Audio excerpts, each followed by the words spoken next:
અમરેલીના રાજુલામાં petrol pump પર લાંબી કતારો લાગી છે। 3 દિવસથી ડીઝલ ન હોવાથી વાહનોની લાંબી કતારો જોવા મળી। લાઈનો લાગવાથી ટ્રાફિક જામના દ્રશ્યો સર્જાયા। તંગદિલી ન સર્જાય તે માટે પોલીસ ઘટના સ્થળે પહોંચી છે અને વધુ તપાસ હાથ ધરવામાં આવી રહી છે। સાથે લોકોને એ કહેવામાં આવી રહ્યું છે કે લોકો સંયમ વર્તે પેટ્રોલ અને ડીઝલ મામલામાં। અહીં પોલીસ તૈનાત કરવામાં આવી છે જેથી કોઈ તંગદિલી પરિસ્થિતિ જે છે તે ન સર્જાય।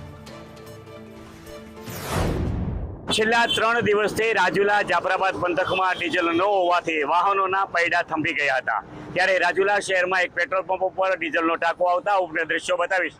આપ જોઈ રહ્યા છો રાજુલા શહેરના આ પેટ્રોલ પંપના દ્રશ્યો કે જ્યાં વાહનો થોભી ગયા હતા અને જ્યાં ડીઝલનો ટાંકો આવતા લાંબી કતારો થઈ હતી। જાફરાબાદ રોડ ઉપર ટ્રાફિક જામના દ્રશ્યો જોવા મળ્યા હતા અને આ ટ્રાફિક જામથી રાજુલા પોલીસને ઘટના સ્થળે દોડી આવવું પડ્યું હતું અને આ ટ્રાફિક ક્લિયર કરવા માટેના સતત પ્રયત્નો પોલીસ દ્વારા કરવામાં આવી રહ્યા હતા।